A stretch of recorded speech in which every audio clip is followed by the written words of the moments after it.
Pledge of Allegiance. Do we have anybody that can lead us in the pledge?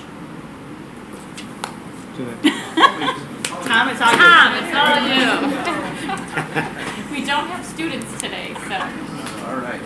Thank you. I truly think this is the first meeting I've ever been at with no students. So First day of school. It's interesting and different.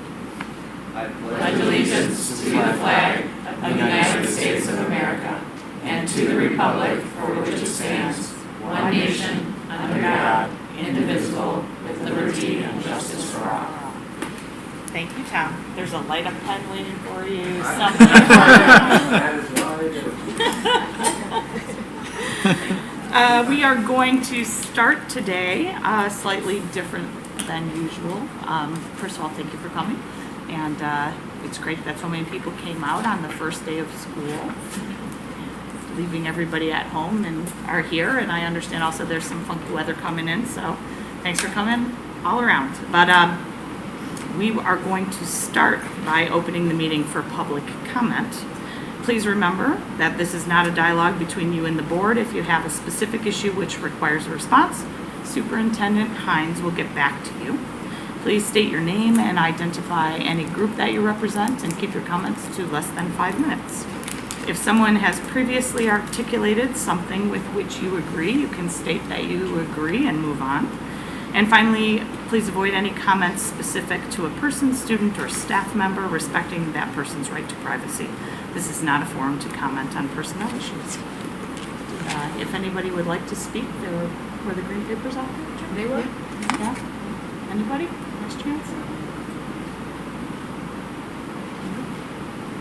Tom? Would you like to speak? I already spoke. All right, thank you very much. May I have a motion, please, for a public hearing on the adoption of the 2020 tentative budget? Make a motion to open the public hearing on the adoption of the fiscal year 2020 tentative budget. Second? Second. Discussion? All right, roll call. Hader. Aye. Andrew. Aye. Hunt. Hunt. Aye. Smoka. Aye. Shearhart. Aye. One. Aye. Motion carries. Would you like to come up and see if anybody's got questions to offer you with? As required by law, we have to have a public hearing on the budget. I feel alone this time. Sorry. So we did post the date in the Daily Herald. Who's going to help you? And it's we've not made any changes to the budget since June. It's the same one that I presented to the board in June. In your board packet, we have some tentative changes to date. I have not reflected those in the August budget because we found out in prior years. We look at it in June, then August, and September. It's just a lot of changes to keep track of. So we will incorporate all of those and other changes into the budgets for September, and then we will ask the board to formally adopt the budget at the September board meeting. I do expect a couple of positive changes that'll make our ending fund balance look much better for the 1920 school year, but we will discuss all those in September. Sounds great. All right, we will now open this hearing to comments from members of the public. Should I go through the whole thing? Sure. Kindly note the following. Please remember that this is not a dialogue between you and the board. If you have a specific issue that requires a response, Dr. Hines will get back to you. Additionally, please note that this comment period is only on the issue of the adoption of the fiscal year 2020 tentative budget. Public comment on any other issue should be held until the appropriate segment of the regular meeting following this hearing. Does anyone wish to comment or have any questions related to the fiscal year 2020 tentative budget? All right. Thank you. May I have a motion to adjourn? Make a motion to adjourn the public hearing of the adoption of the fiscal year 2020 tentative budget. Second? Second. Roll call. Andrew. Aye. Hunt. Aye. Hunt. Aye. Smoka. Aye. Shearhart. Aye. One. Aye. Hader. Aye. Motion carries. The public hearing is adjourned. May I have a motion for a public hearing on the Interfund transfer, please? I make a motion to open the public hearing on the Interfund transfer. Second? Second. Discussion? Roll call? Hunt, Aye. Con, Aye. Smoka, Aye. Shukai, Aye. Wong, Aye. Gator, Aye. Anderino. Aye. Motion carries. Mike on the hot seat again. Are there any board inquiries or questions for Mr. Adamczyk on the interfund transfer? Mike, I know we've talked about this just briefly before, but can you just explain once again kind of what the process is that we're going through right now and why we're doing it? Sure, absolutely. So we intend on spending almost $7.25 million out of our capital funds, which is Fund 60 next year. To do that, we need to make a transfer from our operations and maintenance fund to the capital projects fund.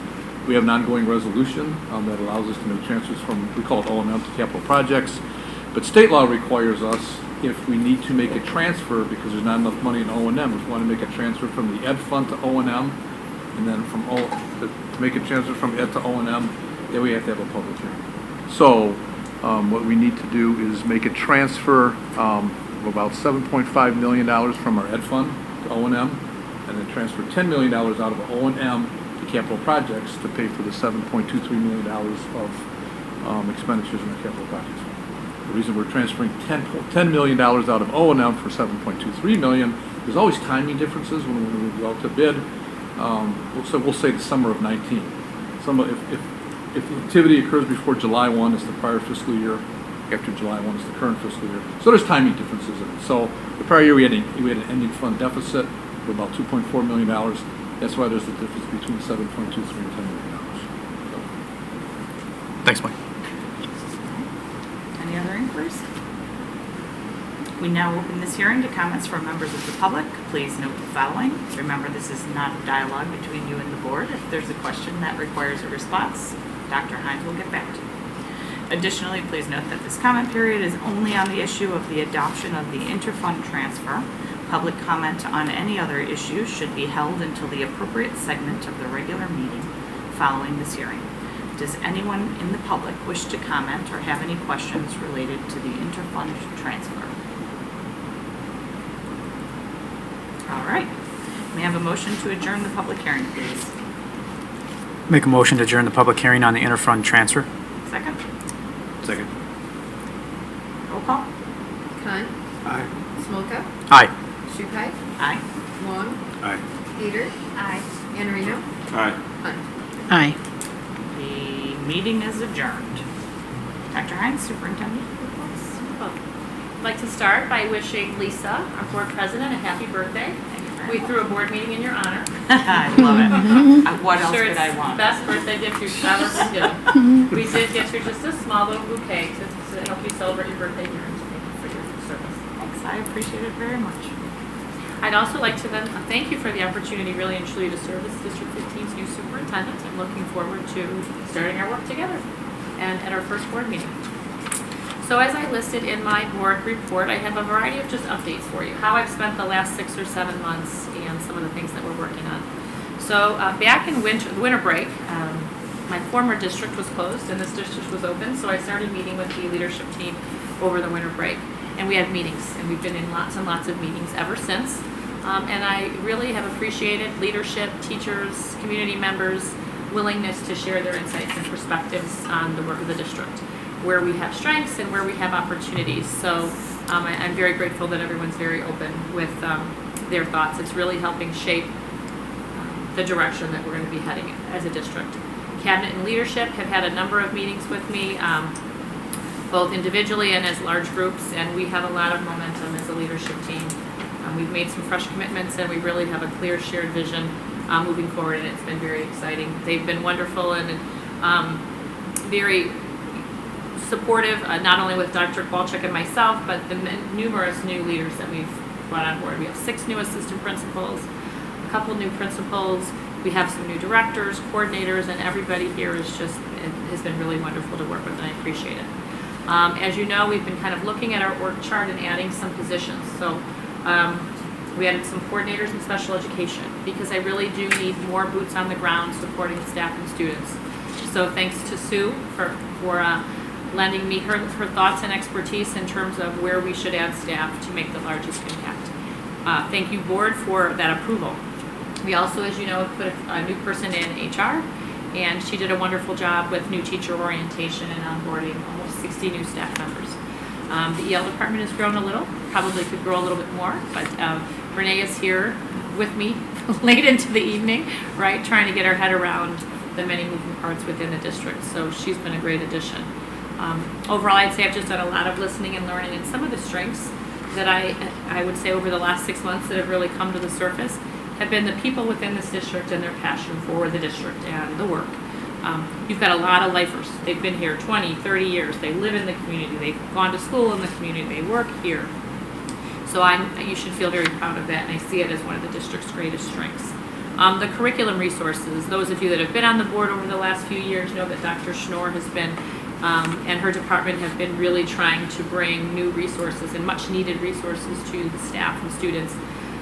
So I've been digging into those implementations, and we've been looking for ways to accelerate rollouts. ELA, culturally linguistically responsive approaches, are a few of our biggest initiatives over the next 2 to 3 years. So it'll be really exciting additions for our teachers, and I think it's going to reap great academic benefits for students. And I would say the community partnerships are other strengths within the district. I've met with Reed, who's in the audience. I've met with various police chiefs, the library, Palatine, the UP Coalition. I'm on the executive board of the POC. So everybody has just been very gracious in terms of making themselves available to me and helping just assimilate me into the community. So that's been wonderful.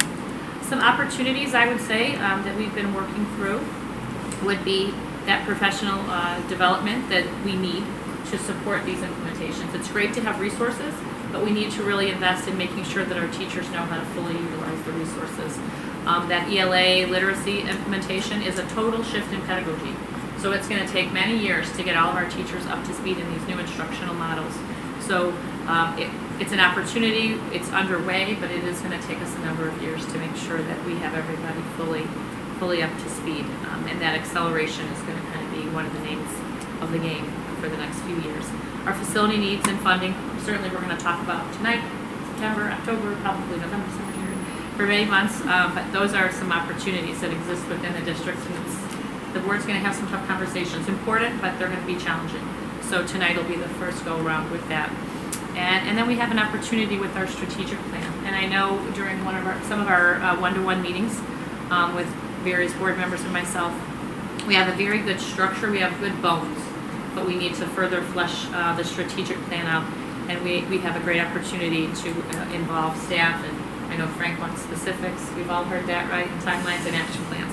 So we're looking forward to that process and engaging. Dr. Edgar and I have been talking about that, and we'll be engaging cabinet and leadership, and then we're going to bring a draft to the board to, get involved in and help us flesh out September, October, and potentially November. We'll see how many months we need. We had a great time with the leadership. Well, I think it was a great time. We had a 2-day leadership advance with cabinet. We used a consultant from the table group, and we worked as a leadership team through a protocol that's modeled after one of my favorite authors, Patrick Lencioni's work in the book The Advantage.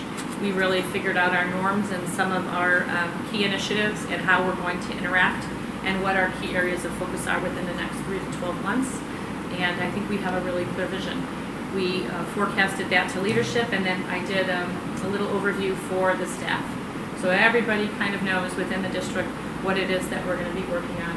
And when we talk about the strategic plan, whether it's at the September or October meeting of the board, I'll make sure to give the board a bigger picture view of what leadership really wants to hone in on.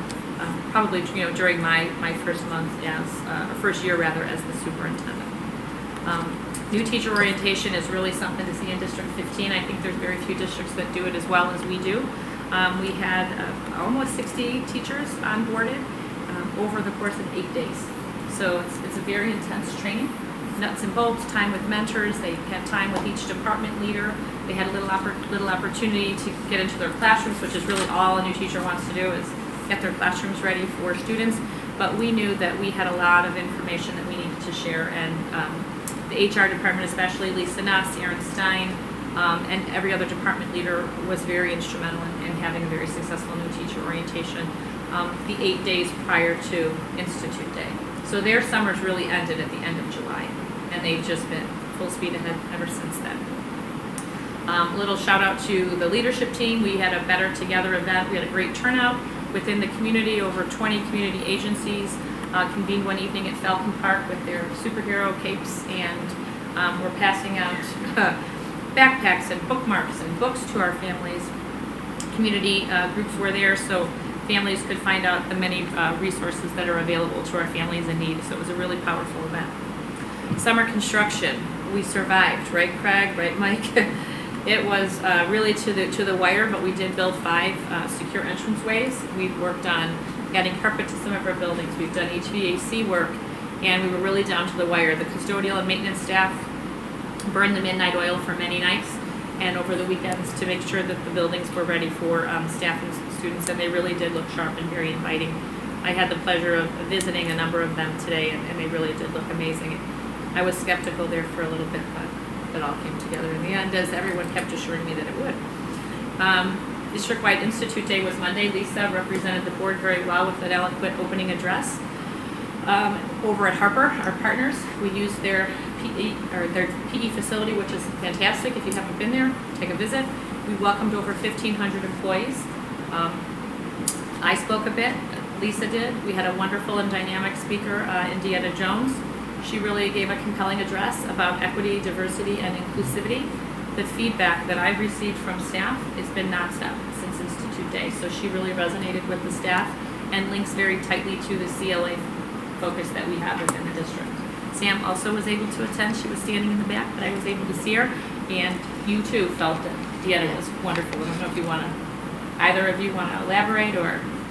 Yeah, I think she really did such an important role of setting the foundation around equity and really defining what it means.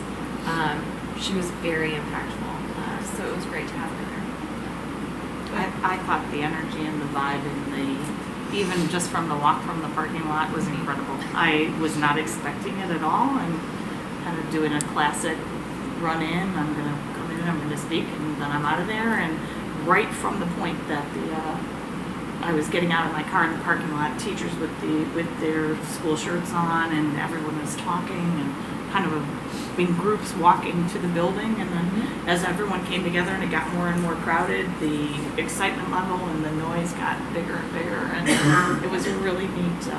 It was a great day. So I'd like to thank Morgan, who really helped me pull it off. Like, what a crazy idea that I had to resurrect that tradition. And there were a few moments in time where we thought, well, now I understand why it went away, because it was a lot to pull off, but it was wonderful. And as long as I'm superintendent, we're gonna do it at the opening day that way, because there was just a lot of energy and school spirit. There was some subtle competitions, mascots, noisemakers, pom-poms. It was really a great way to start the year. Bless you. Opening highlights. Today was the first day of school, the night of a board meeting. Whew, that's a lot. But what a day it was. We welcomed, almost 12,000 students we successfully opened 20 schools. And again, I was able to visit them, and a lot of just positive momentum.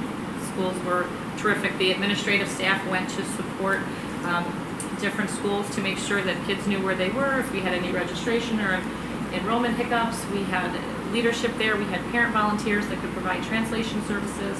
So we were very thoughtful in how we could support the smoothest transition possible for an opening day of school.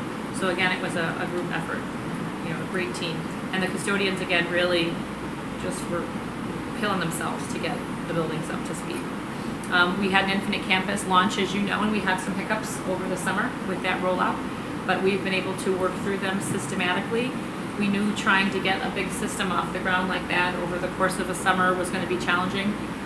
So we've kind of learned and worked through some of the Infinite Campus hiccups, and we're getting close in terms of having it fully fleshed out.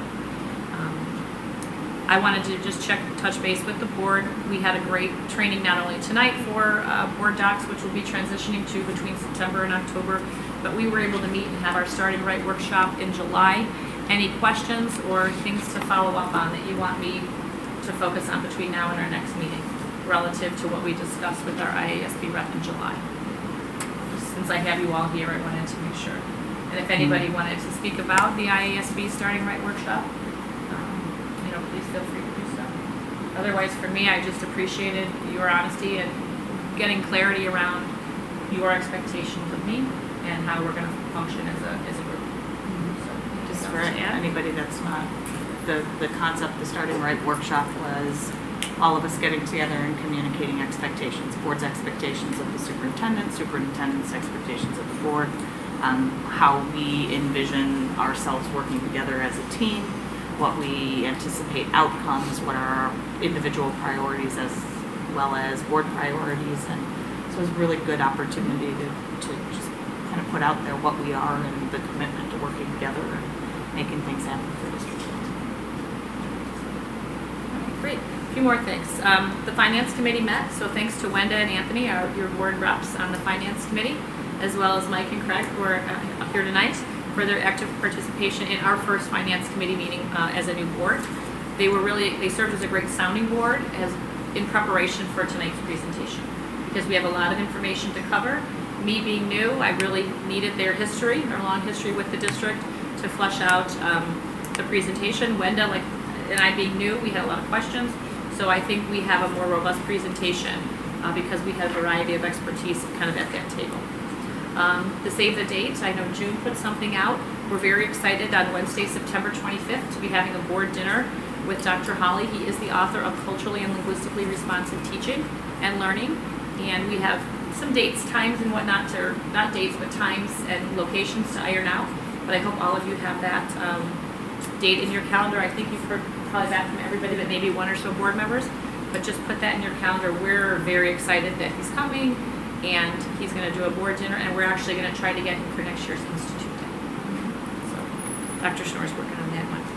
And then lastly, last year's presentations, as those of you that have been on the board for a while know, the principals came up two at a time and presented the updates on their school improvement plan. Each year we have a different theme. This year will be curricular updates and initiatives. So we'll have ELA, CLR, we've been focused on math through Pacey, through our work with Pacey. Those are probably going to be our three first updates. We'll bring EL and different things happening in EL as an evening as well. And if there are any other curricular areas that you would like us to showcase, please send me that information and we'll slot it in. We do have our first 4 spots filled. And until next month, that's my update. Anybody have any questions that they want to ask? No? Okay, thank you. All right, overview and discussion of District 15 facility needs. Part 1. Okay, part 1. I have a lot of friends in the audience that are here that are going to help deliver this presentation. You know who you are, so come on down. And while they're assembling, I will just, it's okay, I'm going to begin chatting and just to give a little context to tonight's session. So with the seating of 2 new board members and a new superintendent, I thought it was really an ideal time to review the overall status of our facilities to ensure that board and administration, again, many new members of the administrative team beyond myself, really were operating from the same basis of information. As an audience member for 6 or so months, I heard talk about the Boundary Task Force. I even attended a few of their meetings. I heard a lot of conversation about Park Place, but I wanted to take a larger, holistic view. So what we've attempted to do in the written report and in tonight's slide deck is assemble a lot of important people in the room to make sure that we have that solid foundation built. We are going to seek at different points consensus from the board because we have some decision points to make in terms of how we proceed from this meeting to the next. And then if there are things you would like us to dig more deeply into or find information to share with you, I want to elicit all of that information tonight so we can use the next month to create what part 2 is going to be. So let's start, and Boundary Task Force folks, don't be shy and read if you want to come up. We have extra chairs and there's a few more there if we need to pull more up, but now's your time. Don't be shy. Come on, it's okay. Okay, and there are more chairs, so let's get one more. Corey, can I trouble you for one more chair since you're the closest? Because I think we have 7 folks that are going to want to, perfect, thank you.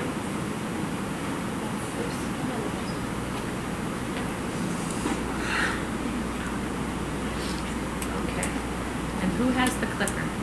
I do. Okay, Mike. Vanna, please advance the slide. Okay, so the purpose of tonight's meeting, the first bullet in red is really critical, and I'm just going to recap it. I just said it, but I'm going to say it again. To ensure all board members have a complete picture of facility needs and possibilities.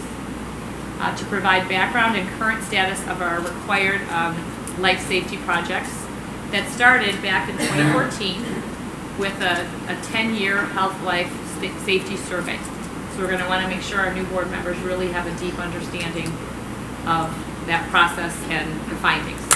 We're going to review capacity and enrollment, those projections kind of linked to the work of the Boundary Task Force. We're going to discuss potential additional projects that the 4 concepts that were shared by the Boundary Task Force generated, and see if the board has additional concepts that they want us to investigate. That'll be one of our decision points. We're going to discuss the status of the Park Place proposal. Again, there's another big decision point there. And we're going to do initial discussions regarding associated costs and preliminary financing options. At the September meeting, we will ask Elizabeth Hennessy to come out, and you can advance, Mike, to give you a broader picture of where we are from a fiscal standpoint, our bonding authority, and so on and so forth. Okay.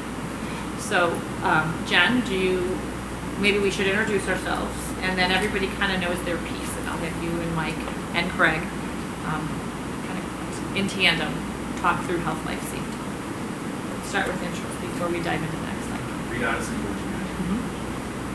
Jennifer Costanzo, principal in charge, representing We can check CSBO for District 15. Craig Phillips, Director of Environmental Services. Jen DeFranco, I'm a member of the Boundaries Task Force. Brian Lucas, member of Boundaries Task Force. So do you want to take it away? Sure. Every 10 years, the Illinois State Board of Education requires that your facilities are evaluated against the health and life safety code that is set forth in the district. In 2014, STR Partners, then Jan's been coaching with the partner in charge. We surveyed your facilities against those codes and came together with Craig in order to review those. The way it is set forth, you look at the code violations and you review the items against the code violations, and then they're categorized. There are 3 categories. Urgent is considered priority A. Those are significant life safety items that need to be taken care of within 1 year's time. Sure. Does this help? That's better. Yes. Sorry. Then priority B are considered required items. They're not necessarily urgent life safety items, but they are required to be done, to be remediated because they are a violation of the code. Generally, you're given a 5-year time in order to complete those items. And then there are other items that are recommended items considered priority C. These are items that are not required. You're not obligated to make those remediations with the state. However, sometimes they are best practice recommendations, and so we list those on the site. And I think the important thing too to talk about with Cs is, although they're not required, if Cs go unaddressed, you can imagine that in the next 10-year cycle, they may become Bs or they may jump to As. So you don't ever want to just completely disregard Cs because they're not recommended or required. You've got to really pay attention to what those Cs are and make sure that I didn't catch that. that they might need to be. Somebody didn't catch that. Just want to make sure we keep track of those Cs. All right. Okay, so immediately after issuing the life safety report to the state, District 15 and Craig and Mike worked together in order to provide us with the approval to go ahead and address the life safety urgent A items. We submitted an amendment to the state in order to issue life safety bonds for those urgent priority A items. We did also address some of the B items that were like in the general area or would have been affected anyway by the work that was part of the life safety priority A items. So we were taking off some of those items as well. All of those items were completed in the summer of 2017. Can we talk for just a minute, Jen? So in 2014, the survey was completed. It was submitted to the ISBE in 2015. Correct. Because there's work that you have to do, and then the district, because there was a number, there's $27 million worth of A and B items, or some of the Bs. It took 2 years to tackle, but we put in red. We want everybody, especially the new folks, to know that all of the A's have been done. We're going to spend a lot of time tonight on those B items. That's correct. So I was just checking to see when we submitted the amendment. It was in 2015. So since that time, after 2017 summer, we've been putting together and biting off some of those life safety B items over the different summers and taking the most, as Craig and our team worked together, finding the most high priority items and systems that needed to be addressed at that time. So over the summers of 2018 and 2019, we've addressed some HVAC projects at Plum Grove, Central Road, and Lincoln Schools, addressed the exterior wall issues at Plum Grove, and also the more urgent roof replacements that were required at Central Road and Walter Sendling here, as well as some bathroom renovations at the various schools that you see up there. As well as Frank Whiteley. You're right. It was the exterior envelope at Frank Whiteley had issues as well, which was taken care of over the summers of 18 and 17 and 18. So the deadline for completion of Bs is 2020. So that's a decision point for us, as a board kind of down the line, and it definitely links to Park Place Boundary Task Force suggestions. Yeah. You can't really have one without the other. Yeah, I will say, being a larger district, there is given a little bit more leeway from the state. They understand this is a large financial burden.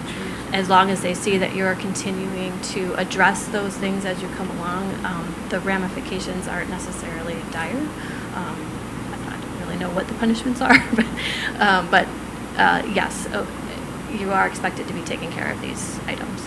And can you clarify in terms of that? So taking care of items from the time that the majority of this current board was seated, we have doubled, if not more, our capital spend each year, knocking items off that list.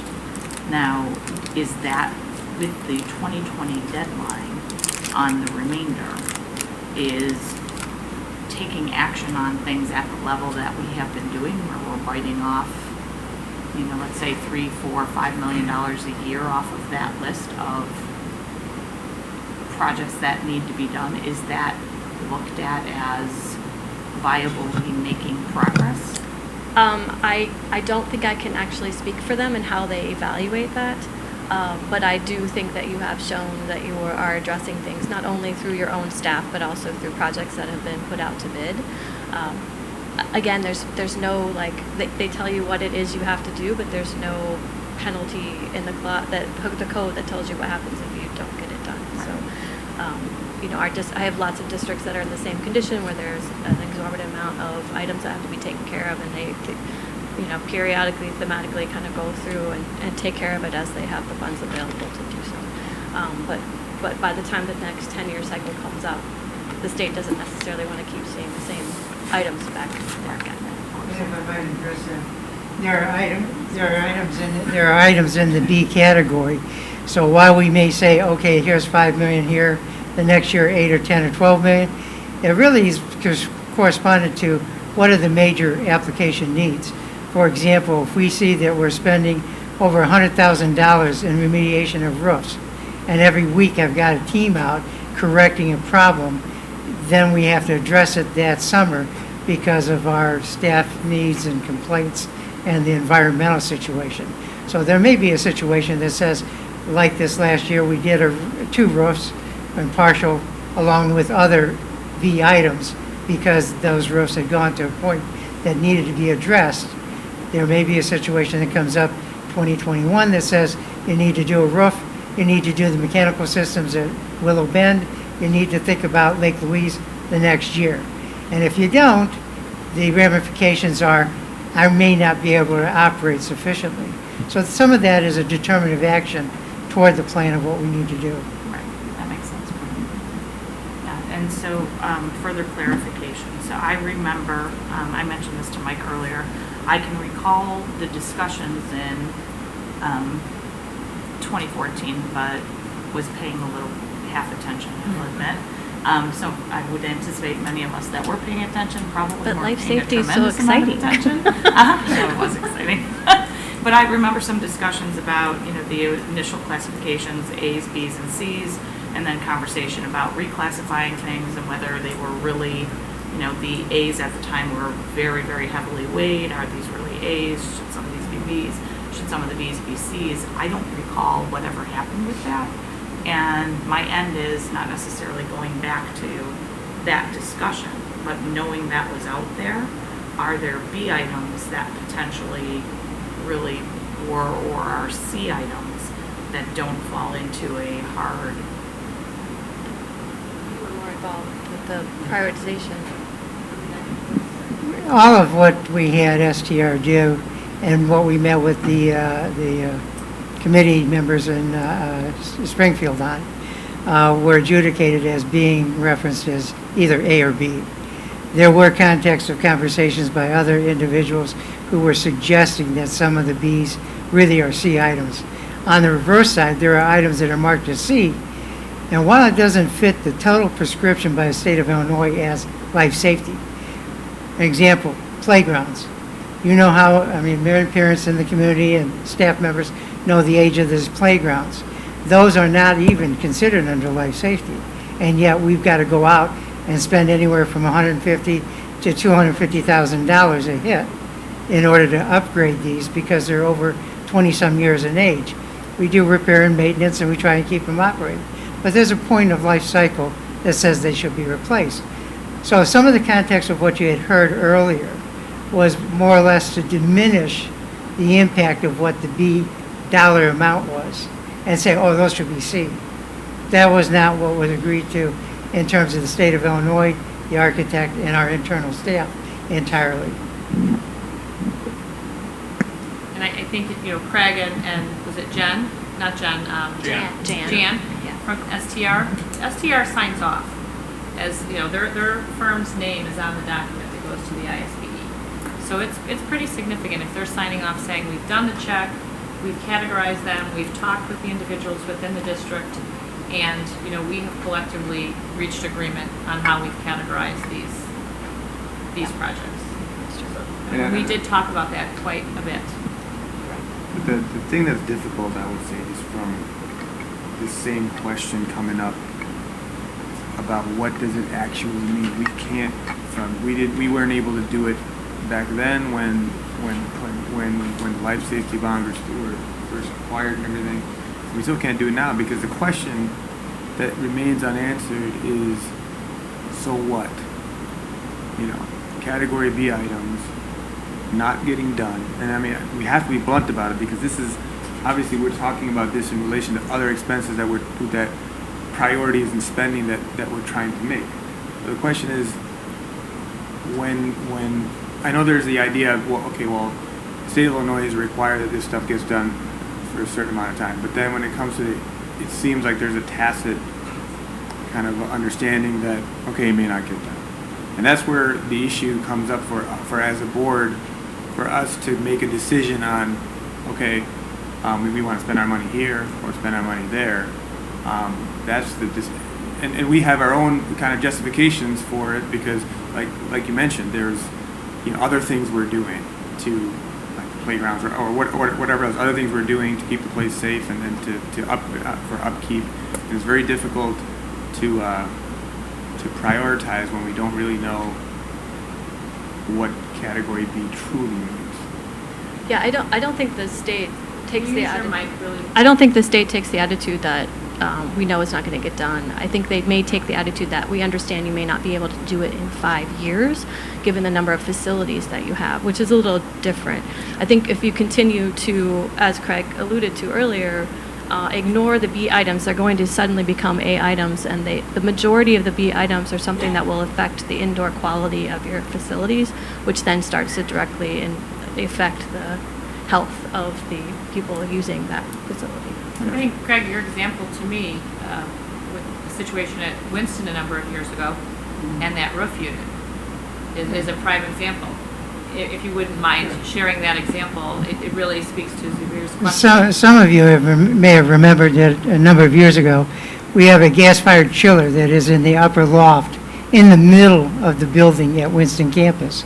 We had to bring in a super crane and a crane to set the super crane up in order to caster this megaton unit across. I had to chop a hole in the roof, take all the electrical, the ductwork, and mechanical systems out of the way in order to drop this megaton unit to keep it air conditioned for the start of the school year, which we got done just 2 days before the start of the school. There's another similar unit like this in the basement over at Grace Sanborn. So when you ask about what the substantiation of B items, So can I just add one thing important to note on that, at Winston campus, is the board probably remembers, if you were here, that unit cost $725,000. That was the bid award. There was one, and Craig and his crew just used chewing gum and Scotch tape to keep it going to the end of the school year.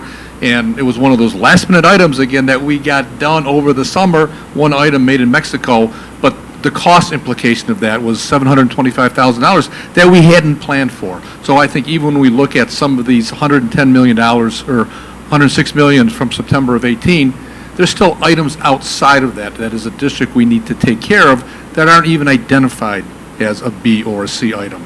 There are items that come up, we know they're out there. I don't want to get into it may not even be identified in there, but we know just walking around that we have crumbling parking lots and pavement and so forth. So there's other items outside of that. and yet Mike and I, along with the superintendent, on an annual basis and semi-annuals or whatever, constantly go through updates as to what our projections are going to be and the reasons behind it. The first start is capital for B items. If there's something that came up in between, like what happened with Frank C. Whiteley, then we move that to the forefront and abate what we might have done in another course. But our first and primary objective, is sort of in my area, is the life safety and health standards for staff and kids and people that use our buildings. So if there's mechanical systems I can no longer get parts for, or we can't keep it operating to maintain temperature control and environment, that's a no-brainer. That's coming in and saying, here's what we've got to expend, and that may mean I've got to push a roof off for another year and let it leak and just deal with it. So there's no simple answer, but all of the B items that have been identified have been scrutinized to know that they're legitimate, along with things that come up as our buildings and property are aging.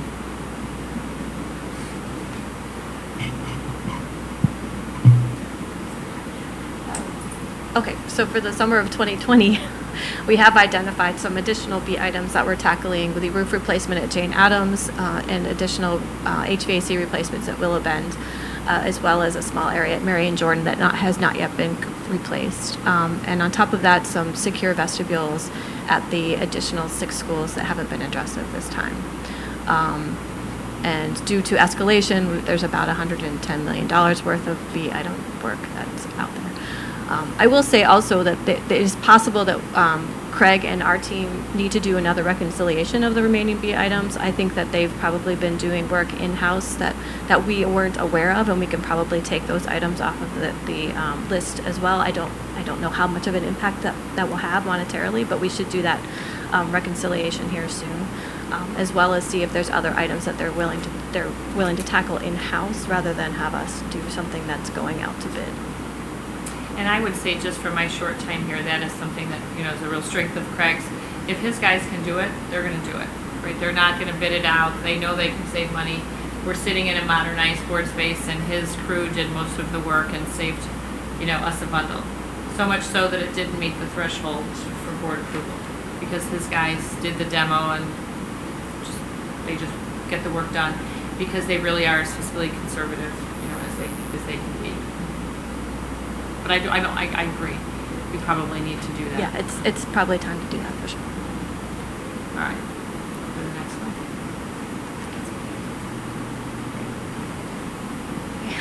It's all you, Jen. So, as another study, in 2017, District 15 asked us to take a look at the existing facilities and do a capacity study. This was not a feasibility study, but it was a look at how existing facilities were being used, how that met up with the programs that were being held at those facilities in order to act as a tool to see what facilities could accommodate future programs. as well as the idea of full day versus half day kindergarten. So our capacity study did provide a summary chart that shows the capacity of the facilities and compares it to the full day and half-day kindergarten enrollment numbers that were only given to us for that year. I think it was for 17-18. We had the enrollment numbers for that capacity study. So there wasn't a demographic study that showed projections. We weren't able to project out and see how that capacity would pan out over the next 5 years. Usually 5 years is about the number you can really rely on in a demographic study. Since then, Dr. Hines has had a cohort survival study done. We did try to put together a quick analysis of the projected enrollment for 1920 against the capacity numbers that we had, so hopefully that might give you a little bit to look at. But we could do a further updated analysis of capacity, as well as, if in light of the other conversations that are going to be going on here soon, a feasibility study for other programs that you'd like to have in those facilities as well. And that links to some of the concepts within Boundary Task Force. Will we really, one of the burning question that I've had is, can we really hold, if the board were to approve full day kindergarten for the start of the 2021 school year, do we have the space at our buildings to really do that? So that's part of maybe a reason you might want to lean towards the feasibility study, to just make absolutely sure. TJ, it's on there, we'll talk about it. But, can we or can't we? So we really are, those are some of those decision points I was referring to. Because in order to have STR partners do a feasibility study, the board is going to need to expend funds. Because as good as they are, they won't do it for free. So that's one of the decision points. But again, if we're going to make informed decisions for the long haul for the district, it's probably a good thing. And I know, Frank, you had a question about capacity versus feasibility. Yeah, my question was pretty much, I think, it's been clarified a little bit. You said you looked at the capacity of the schools based upon the classrooms that are currently available. So it's nothing having to do with reconfiguring. Correct. Or changing the way things are laid out to try to maximize the capacity of the classroom space to potentially bring in full day kindergarten. And that's, I guess, where we fall under what you're saying is the feasibility study, where you would go and look at the buildings and say, okay, how can we potentially get more classroom space in these buildings? How is the current square footage utilized, and is there a way to optimize it to make better use of it to fit more kids there for classroom space?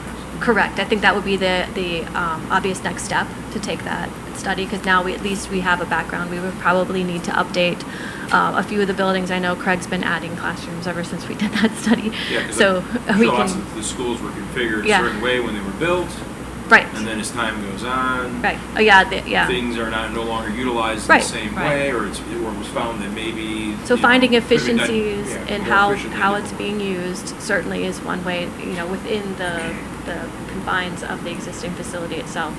Hopefully we can find space in order to make that full day kindergarten happen. But that would be, that's a little bit more involved than just a capacity study to see what you have, more of a So then somebody, I guess for you to do that kind of a study, somebody would have to give you, would somebody need to give you like a requirements document as to what we're trying to accomplish?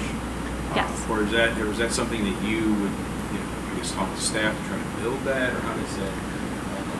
I'm working on a similar study now for another district, and it's been a collaborative effort. So we've done the same thing there. We started off with an existing facilities study there, but we've met with the various curriculum departments in order to highlight and outline the programs that they know they have and the requirements that they have to make sure that the existing facilities actually meet those, because in some places they don't.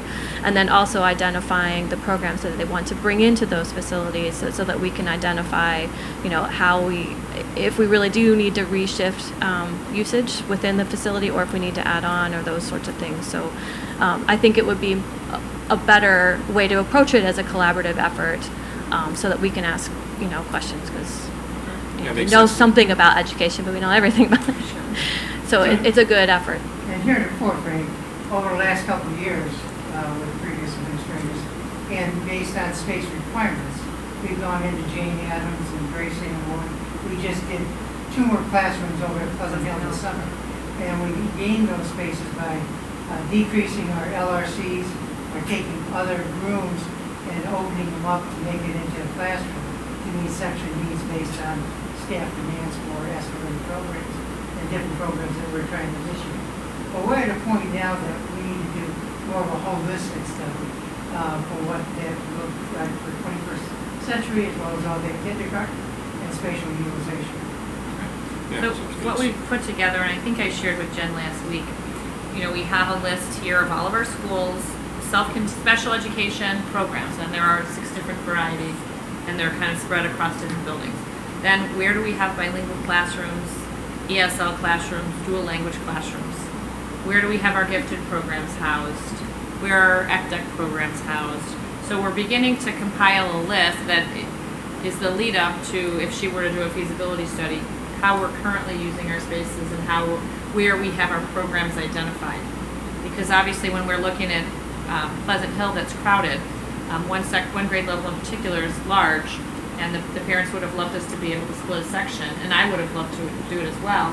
We literally do not have an empty room. You heard Craig say they shrunk the LRC, the first grade classrooms that's new. It's probably not as big as our other first grade classrooms, but we did the best we could to have another section.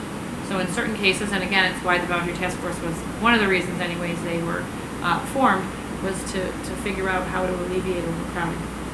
So that I think is really going to be an important piece.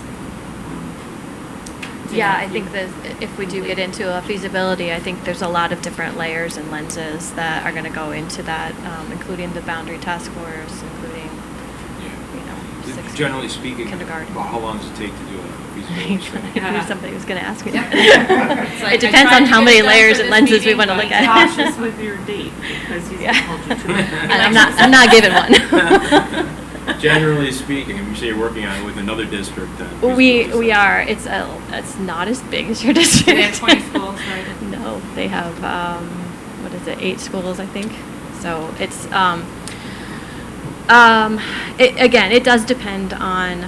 There's a lot of really good information that has been done in pockets here that I think we need to holistically take a look at. And so I already have a lot of questions without having really even investigated those other studies. And then I think it's a question of, how are we looking at just kindergarten, or are we rebounding? I think it depends on what it is you want me to do. At least a couple months for even just a minimal feasibility study. If we're starting to look at something grander, longer. 2 to 4 months. You're going to hold me to this. Yeah. Well, You it's say one of those he things wanted where- specifics with the Yeah. I would think that's. I mean, because it's going to directly possible. feed into Absolutely. everything else, and so if we have no idea. Yeah, we do have a start, what right? things are So gonna I get would done think 2 to 4 front months end. is fair. You're right. Just get me the routine. I've been here 6 weeks, Rick. I'm trying to pull this together, but it's. This is, turning over a new page here. Yeah. It's true. All right. Okay, who can I give the mic? Happily pass it to Jen. Over the table here, there we go. Jen and Brian. Okay. So Jen and Brian, as I told you, I tried to take kind of a big picture, what I knew, enough information in a way to be dangerous, of the work of the Boundary Task Force. So this is your opportunity to kind of recap for the board some of the things you presented in June, and then engage the board, because we heard your presentation in June. We didn't get to talk about it. So this would be a great time to have a dialogue about the work of the Boundary Task Force. What questions do we have, those next steps that we might want to direct them? So, take it away. Okay, first thing is the board gave us the goals as a committee to 2 goals. One is mitigate capacity concerns at several schools, and secondly, address the community issues within the current boundary lines. What we did was we wanted to take a look closer at what the community priorities were in regards to this.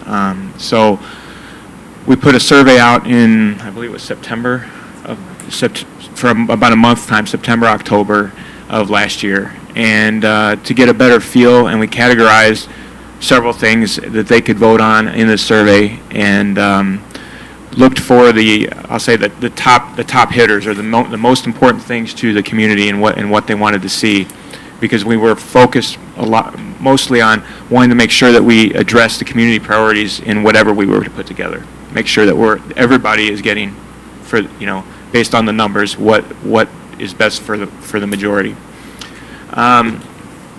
So if you can see here, the top community priorities: neighborhood schools, alignment of elementary and junior high, smaller class sizes, full-day kindergarten, which was mentioned earlier, alleviating overcrowding, bus travel times, fiscal responsibility, minimal disruption, not splitting up certain subdivisions, and efficient use of the buildings that we have, which is, I know, part of the discussion here tonight. So what we did is we came up with 4 concepts to try to address this, and I think the overriding thing, and I'm just going to find it here because I think this leads into this better. So what we did was we took those concerns of the community and we grouped them into 3 major categories. And the first one was optimizing feeder patterns, which addresses your neighborhood schools, your alignment of schools, reducing bus travel times, subdivisions, disruption, and even efficient use of the buildings. Which was about 61% of all votes cast fell into those categories. So the first thing was first major theme, if you will, was alignment of school, of coming up with some way to optimize the feeder patterns of the school. Second was efficiency use of buildings and increasing capacity, and that's efficient use of buildings, smaller class sizes, alleviating overcrowding. And then that was about 28% of all votes fell into those categories. And last, this kind of stands on its own, is full-day kindergarten. So looking at those 3, we looked at those 3 themes and how do we fit those into the 4 concepts that we have. So the first concept we looked at in terms of the scoring is based on the number of the top 10 community priorities and how many they serve in some capacity or another. And the first concept was scored a 9 out of 10. And this is the consistent feeder patterns. You guys might recall we look at the feeder pattern as the way they are today, a big mess, and now what we try to do is streamline those. So this addresses consistent school feeder patterns, the neighborhood schools. I think the key things here are this one only is half-day kindergarten, but there are no new schools, no new buildings, no new brick and mortar, but you'll have half-day kindergarten, and it would require a Thomas Jefferson conversion into a junior high. The second and please stop me anytime if you have any questions. The second concept, which received a 10 out of 10, brings the one piece that was really missing, which was the full-day kindergarten, into the picture now. In this particular scenario, we didn't add any new schools. The Thomas Jefferson conversion still happens, but we add additional classrooms into 3 existing schools based upon a survey that was done, I think, last June or July, which talked about the free space, the ability to build onto what schools were able to be built onto, I think, by the architects of the school district. And so we saw the need for 12 additional classrooms in 3 existing schools, but no new schools, and this could achieve 10 out of 10. Concept 3 is another way to look at full-day kindergarten and give it a 10 out of 10, but in this particular case, this would be a new school, which we were discussing, which was, in this case, the Park Place building, as well as the Thomas Jefferson conversion, as well as we still need to add 2 additional classrooms to Willow Bend in order to be able to feed the feeder patterns the way we had set them. And then concept 4, which we were asked to look at in preparation for last board meeting in terms of making a decision on Park Place, was to look at Park Place by itself. If we did Park Place and nothing else, no other brick and mortar but Park Place, and could we get full-day kindergarten? And the answer was we would still have to add 2 classrooms into Willow Bend and Park Place, and we could still achieve full-day kindergarten. However, there are several things that would become problem. The consistent feeder patterns would not fit. We would have similar feeder patterns to the way we have today, where we have multiple schools feeding multiple elementary schools feeding different junior highs and then coming back together in different, a little bit more of a cross pattern as you saw the way we are today. And that's probably the biggest miss, if you will, of concept 4, is not addressing the feeder patterns. And I think those are in here. Are they? They're- Do we- okay. It's in- Okay. As an attachment. Oh, okay. Not in that one, but a different document.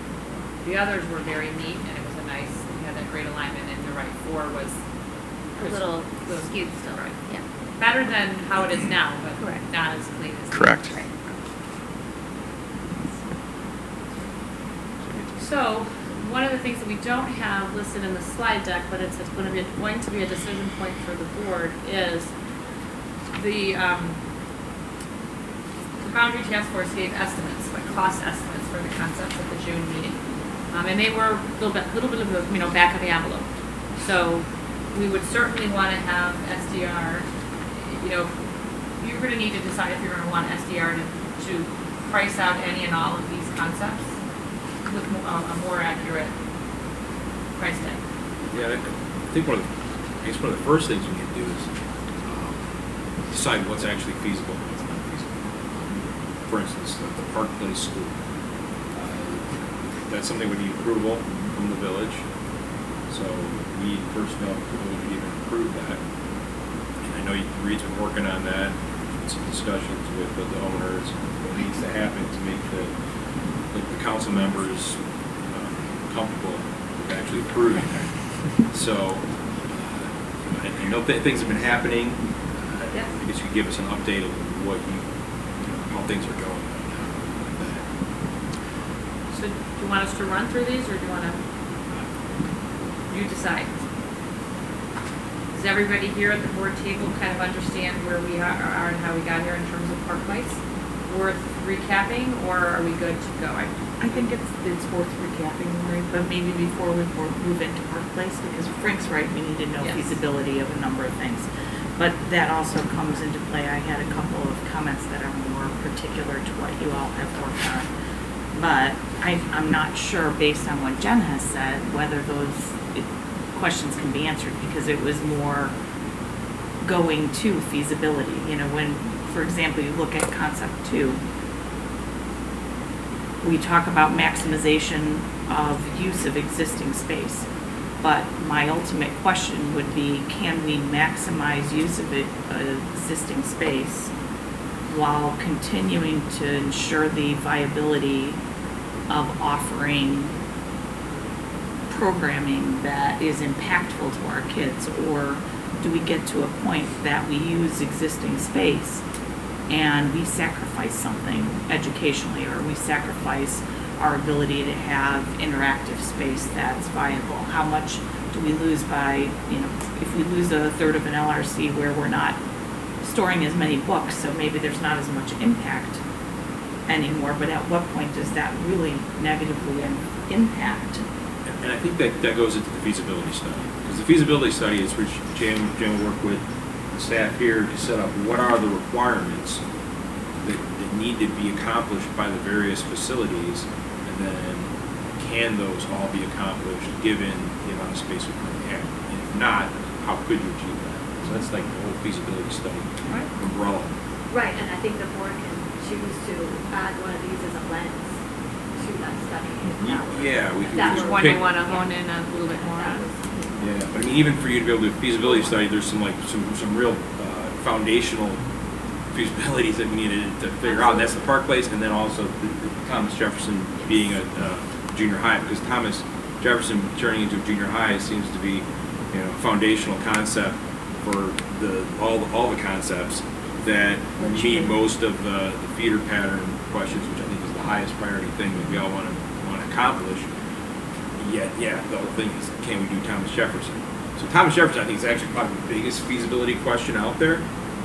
Park Place would be the second. Because we heard, and I would agree, we heard at the finance one, and Anthony heard at the finance committee meeting of the board that that Thomas Jefferson couldn't be converted into a junior high. And after we all lifted our mouths off the table, we thought, wow, we didn't know that. So if Craig and Jen could kind of speak to that, are we certain that we can or cannot, or would we really want to dive into making sure? Yes. We realized after, because we were involved in this side of it, and when we saw that it came out with a statement to convert Thomas Jefferson into a junior high, while the site is 15 acres, the majority of the land is behind residential houses, between the residential property and the creek that's running north and south. The main building is in the very front. We have one street to service for bus service, public transportation, servicing the building for food service or maintenance, and to come in and say, convert it to a junior high. The square foot areas of existing classrooms are not sufficient to meet the requirements of a junior high. The position of the building and where the current parking lot is not sufficient to do an addition, and I need additional parking for staff members. While I have land up in the residential area behind and to the north, it then becomes somewhat semi-inaccessible. And if I position the new addition on the existing parking lot, then behind all those houses, I'm putting a couple hundred cars, buses, and parent drop-off. And you can imagine the 8 or 10 or 15 residences are going to be very upset with what's now behind their house. More importantly, there's a lot of reconstruction in terms of the gymnasium, the multipurpose room, the administrative support services that would be traditional to an elementary that do not fit within the realm of a junior high. So from an overall strategic position with cost containment, my recommendation would be we need to pick a different site. We realized that we need a junior high. That was the 40 acres. We realized the problems with the 40 acres for the maximum junior high to be on the west side of town to get sixth graders out of all these other areas. That gives us space and options in our elementary school. Putting building additions on, we reported last year how many buildings and what that could look like. Again, in an abstract without what's the district plan for all of the educational programs. We do know about the all-day kindergarten, and that's how I got to the north side. Because for the last 5 years, we've been trying to find property on the north side to diminish the impact of student ratio, because 20-some% come from the Rand Road corridor. When we came up with this indication about the strip shopping center, and because it was on the south end of that particular piece of property, and with the economics that are going on globally, we thought since this is the only land available, I did ask Reed for something else, but he said no, that we needed something. And here's the other side. Here's a building of 80,000 square feet of a structure that we don't have to build. We can modify and save 50% of the cost of a new building. So if you do an elementary school from the ground up, you're 50, 60 million. If you take this building and what the conversion would be, it's in the $20 million category. We realize about the tenure, about the location, about the aestheticity, and all the other things, but we're trying to come up with viable alternatives for the board to look at along with restructure of the boundary survey. I think part of the problem we get into, though, is I think that, I'll speak for myself, not necessarily the board, the feeder pattern realignment is a high priority for me. It's a go or no go based on that. If we can't realign the feeder pattern, then it doesn't make sense to do much of anything, because that ultimately is something that's really broken. And in order to do that, that's where we come into the conversations, if I understand correctly, with the Thomas Jefferson conversion, or needing that junior high space, needing the ability to make some adjustments then in a different area. So if we take that off the table and say it absolutely can't happen, it can't be done, but we could do Park Place. Well, Park Place by itself doesn't fix the feeder pattern and doesn't allow full-day kindergarten throughout the district and fix capacity issues at other schools that right now are over capacity. So we fix one problem. That's not necessarily our biggest problem. It's a problem, but it's not the biggest problem. And we leave other problems that are much larger on the table. So, It's a combination. You have to do a lot of things. yeah, so I guess the converting Thomas Jefferson to a junior high, is that completely off the table? I think that it parallels with STR and taking a look at it so that we can show you on slides why it doesn't work or what the cost index would be, or what it would look like to get the Yeah, public a fair, I and think- the board a fair evaluation, as opposed to just I and Jennifer saying, it really isn't the right way to go. We can tell you why, we can show you why, so that's not gonna be a difficult thing, but the real question is gonna be, what's the option Right. That's right. What And we need what that can other- we do? Yeah, to do that? that's Yeah, and it exactly. seems to be, like I said, the foundation of the whole, all the work that the boundary task force did seems to hinge on Thomas Jefferson becoming a junior high, or there being some sort of junior high down there to kind of fix the feeder pattern. So I would definitely think that's something we have to do. I don't know if, it's like one of the options is to raise the building, build a new junior high, or are we talking about building a... Mary, you okay down there? Or if they're making sound down here. Well, I'm just saying, I mean, at some point, you gotta, sometimes to make an omelet, you gotta break some eggs. No, I agree. I certainly agree, We're but breaking a lot of I eggs. have this, I see this train coming that we end up with, okay, we can't convert into a junior high. The best option, we gotta build a new junior high. And, we can solve the problem in the northeast corridor with putting a new school over there, perhaps the Park Place. That looks awfully similar to a concept that, that this community, grappled with at the referendum. So I feel like if this, and maybe this is an exercise what the public had to go through one way or another, which is a fair thing to conclude. Yes. That, hey, there was a referendum in place. It wasn't digestible by the public at the time. But and I think we should do the feasibility study, but if that turns out to, again, just say, well, converting the junior high isn't a good idea, and to solve most of these problems, there may be still some savings and some ways that the concept will be different than what was presented to the public a few years ago. But I feel like at least today, it feels like we're one more step closer to what was said back then. That's a little... Like I said, there might be just different ways of accomplishing it. Yeah, Maybe maybe. able to save some money or do things differently that's not going to be, that could be possibly more cost effective. I mean, like the remodeling of the village hall, where you guys, you basically kept the superstructure there and rebuilt it, and you did something along those lines with Thomas Jefferson. So I don't know. I'm just throwing stuff out there. Yeah, and maybe And I that's... think- Until we do the feasibility And part study, of you're it not going to is, know. it's really easy for us all to say no to anything and everything, and just in general, life is easy when you say no to everything. But the real question for every no, there has to be, but then what? So maybe it's a no to TJ as a junior high, but then what? What's our other option? So- Because we still have to fix some issues. And So- layering it with the $100 million in Yeah, that's why facility we're doing it projects, all. because that's going to be a massive expense. Just kind of dovetailing off the conversation with that, have we talked about possibly Whiteley into junior high? Does that create, I know there's a lot of space that's there as well, and that would solve the issue as well, and possibly expanding TJ into a larger elementary school. I don't know, talking off the top of my head, I don't know if as a boundary task force that was something you guys had discussed, or if that's even feasible given what we've just done to Whiteley with the curtain wall as well. I think it was done at a high level. The reason it was chosen the way it was is because there was a much bigger elementary need in that area. So the two Right. bigger schools were Whiteley and Mary Jordan, and and TJ had enough space for a total number of students that it can house today to fit it. So that's about the extent of Okay. why we chose what we did. So Jen, may I ask, with the feasibility study, is there a way that we can kind of cascade it out in terms of priority? So instead of diving in, would you be able to do TJ first, the feasibility?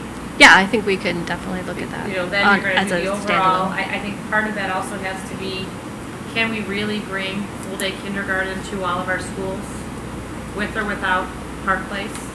And then I think the other piece, and I would love for the board's feedback on this, is what if we moved from a junior high model to a middle school model as a district, and our sixth graders were pulled out of their elementaries and attached to whatever feeder juniors that they would go to, and it would become a 3-year experience instead of a 2. we're capitalizing on however many sixth grade classrooms that would become available at every building, 2, 3, 4, 5 sections, depending on the school. You know, is that something that you could do within a feasibility study, so we would be able to just see if that would help bring full-day kindergarten, which we know is a community value? Absolutely, Is that we're doing the same thing now. worth having her look into? I know from a curricular standpoint and talking to leadership, they would like to, you know, us to investigate becoming potentially a middle school, more of a middle school model than a junior high model. We haven't talked to staff about it, so we would have to do staff engagement around that.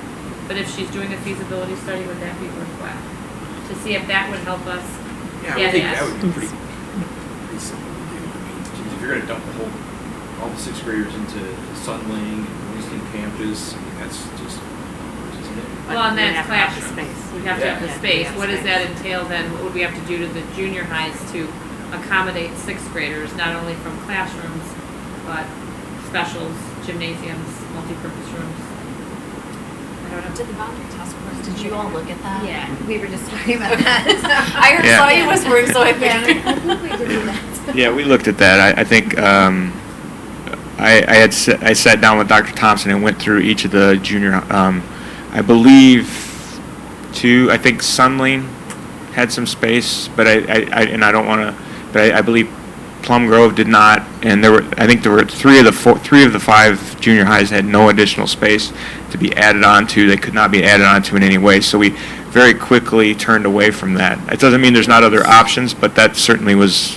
That's what I was thinking, that was something that, you know, didn't take too much to crunch Yeah. the numbers going.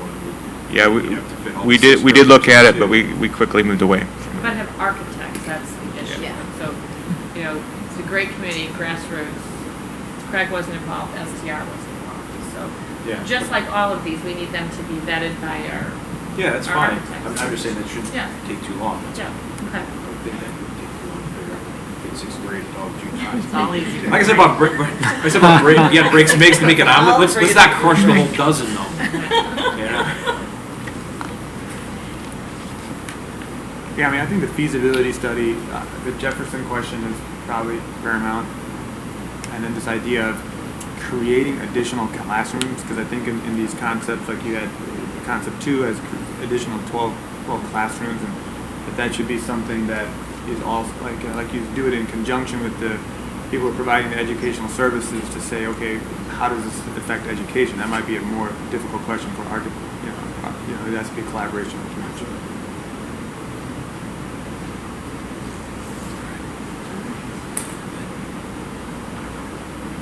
There was a question I was reading the beginning about. Yeah. Now it's all yours. Now it's Vince's turn. Pass that mic back. About Park Place, if that's even, you know, feasible from the standpoint from the village's perspective. Do we want an overview of Park Place Sure. first? Lisa So, said yes. District 15 boundaries were 35-mile radius, northeast quadrant. We've talked about that before. Makes up 1.5 miles of our district. Educates about 23% of our students. There's no neighborhood school in the northeast quadrant. We bus those students to Lincoln, Jane Addams, Lake Louise, Virginia Lake. We also have the bilingual overlay, thank you. That includes Stewart, our Paddock, Winston Campus Elementary, and Grace Sanborn. So we have been looking at Park Place. Dr. Thompson and Reed Otteson have engaged looking at the Park Place proposal. It's a vacant storefront, 80,000 square feet. Estimated cost, $17.9 million. That's the cost that's in the lease agreement. There's no interest on that. So as the district would make lease payments, think about that. There would be interest cost on top of that. So when we say $17.9 million, that's the lease amount. We also put out $20 million. So we know it'll be more than $18 million. Exactly what that is, we don't know what that is yet. Similar to when you buy a house and you have a home inspection, Dr. Thompson did engage the services of a firm for a commercial inspection. There's $724,000 of immediate repairs of that 80,000 square feet, and another $732,750 over the next 5 years. That we're aware of. Craig will tell you there's other items that he doesn't know that nobody can see that may even increase those repair costs because they're underground. I just want to talk about that for 1 minute or. because we have a current existing PUD and these stores were subdividable, you have a lot of electrical transformers for individual spaces, 2,000, 2,500, up to 10, 15,000. So while this one area is 80,000, there currently may be 8 to 10 transformers. And yet our power needs would maybe not exceed the 10, but ComEd is going to say 1 or 2 transformers, the others have to go. Paralleling that, we have to chop out a lot of major slab area to put in public washroom facilities and food service and heighten the roof areas for gymnasium and multi-purpose room, new entrances on the south end with our 2 separate drop-off for parent pickup and disassociated with the bus transportation, which would be out the east side. So there's realignment of subterranean utilities, gas, electric, stormwater, and sanitary sewer that has not been included in that initial 17 million, let alone the update standard that says by the state this would be considered a new structure. So we would have to need the provisions of the new safety aspects for containment in a disaster. You call it bomb shelter kind of a situation. So it's increasing the structural demand to provide safety situation and a tornado on that. So I just want to be clear that although we look at 17.9 million, we know it will be more than that. Now I'll turn it over to City Manager Reed Otteson, who I know Mr. Anarino had a question he's anxiously awaiting answering. Just glad I'm not a school superintendent. Right? So, Can you advance the slide, please? I'll give a little bit of background kind of from my perspective where it came from. After the referendum attempt was over, Dr. Thompson and I talked about what the goals of the school district were, one of which being trying to have more of the neighborhood schools. Scott and I drove that whole northeast area over and over back to the Osage. Could you do things there? Looked at a lot of different things. As Craig alluded to, a lot of different ideas popped up. And the one that I think there was building momentum towards, at least at a staff standpoint, talking back and forth, would be Park Place. It's an antiquated center, primarily vacant. It's not oriented well to Rand Road or Dundee Road. So I'm really speaking from an economic development standpoint and what we look at the village. The uses that we would see coming in there really weren't uses that were going to do much of anything for anybody. They weren't going to generate the tax revenues because for the village, we're about every dollar we can get in sales tax, it's one less dollar we need in property tax. As the board knows, it's within a tax increment financing district, so you want to make sure you're at least trying to maintain some level of taxes coming in. And we weren't really even accomplishing that with Park Place with the way it was going. So that led to the proposal that was looking at putting a school at the far south end of the building. And for a variety of reasons, as we worked through it, it never got to the point that staff could support it from a land use. I think there were challenges with it. It was leaving the center of the building continued in a vacant state, which I didn't think was ever reasonably going to be filled. That wasn't going to do good things for the village. And I'm trying to balance the needs of what we need as the village with commercial development, real estate taxes, sales taxes, with what the needs of the school district would be. So through discussion that Dr. Thompson and I had, we thought, well, if you switched over to the middle of the building and you could get rid of the south end of the building, maybe that would lead to opportunities. You have a landowner that instead of burying his head in the sand and saying, woe is me, nothing's going here, he really is creative and he's trying to do things. He's got a proven track record in the Chicago market of redeveloping centers. So through the collaborative effort of District 15 and the property owner, a concept came up that would put the school more in the whole food space. So you take 80,000, he would tear down about 60 to 70,000 square feet and build anywhere from maybe 50,000 to 100,000 square feet of new sales tax or at least property tax generating uses on the south end that would be better oriented to Rand Road, drawing customers in, and I think far more in line with what today's retail and commercial environment is. Nobody wants the big box space. You can't fill anything over 25 or 30,000 square feet realistically. The grocery market in Palatine is saturated. You're not going to see other grocery stores coming in. The stores that are in that area are very successful right now. So on paper was coming to something that I can't speak for the district, but at least it was giving square footage that might meet the district's need in an area that was underserved from a school standpoint, and from the village's perspective, it was giving us the opportunity to look at new retail space that would be more viable in today's time. So that's where we really worked through it together. The property is zoned as a planned development, so there will be a zoning process that has to be gone through that would require amending the plan development to allow school use to go in and then acknowledging all the outlot parcels that would go there. That's a public hearing process that starts at the Plan Commission and ultimately goes to the Village Council. So the council's aware of what's being looked at out there. I think they're keenly aware that they're glad they're not the school board right now, because I think, as the President pointed out, there are a lot of key decisions that have to be made and how it all fits into it. But the village wants to be a partner with the school district and make sure that we're playing every role we can in providing the best educational opportunities for everybody in the community. And when I say community, it's not just Palatine, recognizing Hoffman Estates and Rolling Meadows, Inverness, and all the other people that feed into District 15. And this is an area that, you know, we'd be interested in continuing to have a dialogue and seeing if we can get something that works for everybody out there. So I guess to make the decision whether or not the village would be okay with the rezoning, the process, You could go through a preliminary plan development process, which is minimal. You're almost there with all the drawings you have right now. I think there were some access points that needed to be addressed, and maybe a traffic engineering study that went with it. But that would be an opportunity to get a first look there. It goes to the Plan Commission, public has an opportunity to weigh in there, and then it would ultimately go to the Village Council before you're spending money on detailed interior design and everything with that. And I think that's a good way to start flushing some of these out.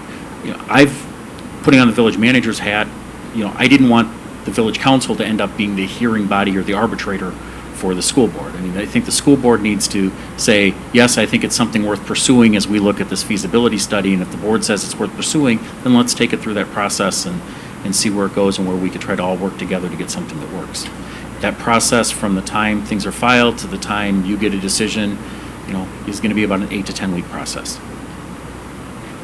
And that was the meeting that we had, whatever, a month ago or so. Right.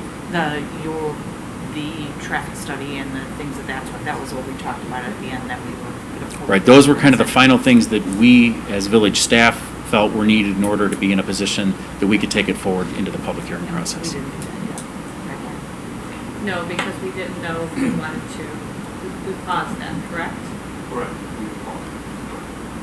Just explain. Board acceptance of it. In other words, if the board, Right. because of the other aspects of what we're talking about, and full knowledge of that, were to say, well, we have this situation and this situation, we're not going to do that. So we didn't want to obligate the administration and the board to finances to do this study and do additional work on it until they said, yes, go to this point. So that's another consensus point for us in terms of next steps tonight. We'll want to know clearly with what of these conversation points you want us to further pursue. I don't know if now, Mike, you want to talk about the lease and whether or not to engage legal in this lease to own, process, because that's another, the meter starts running in terms of having a law firm. Yeah, so there's a preliminary lease to own.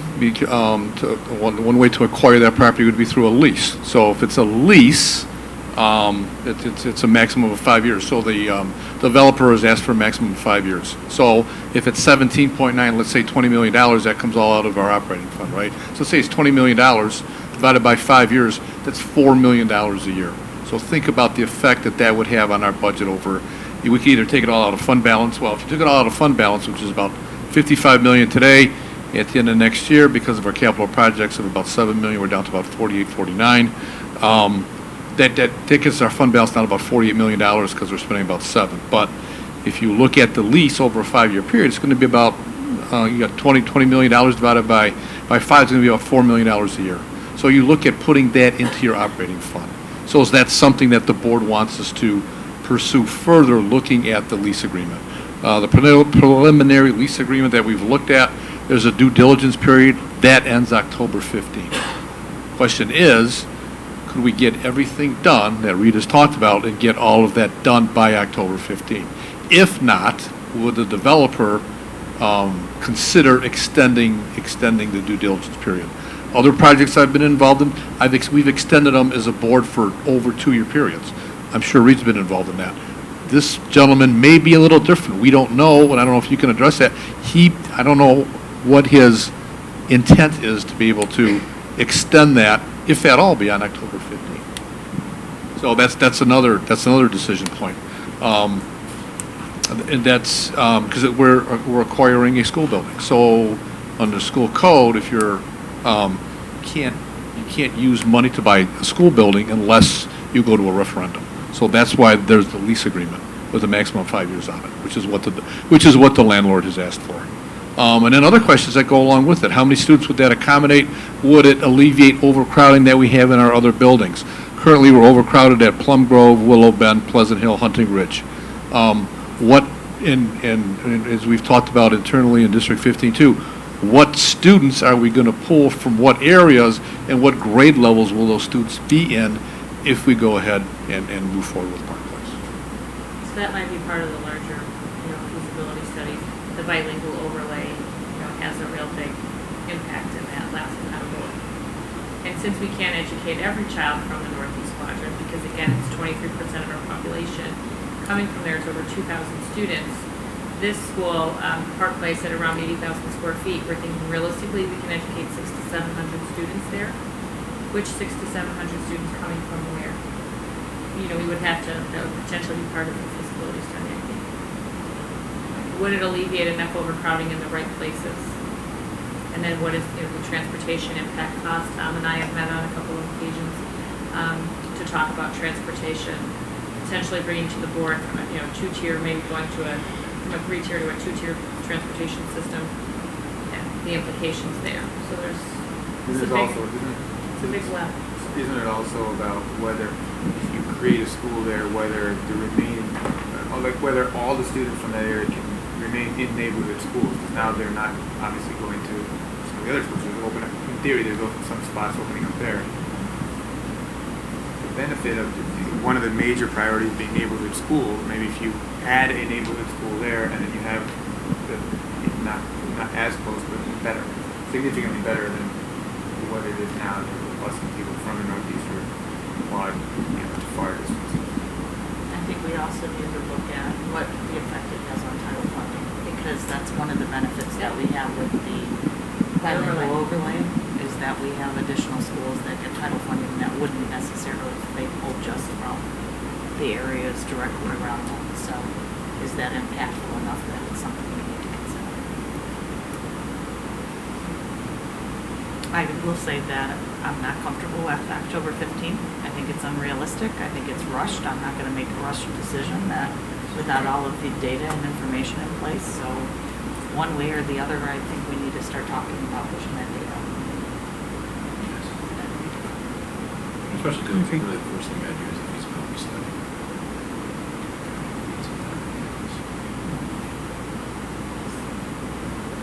And I just want to add that maybe we should look into how the community feels about that.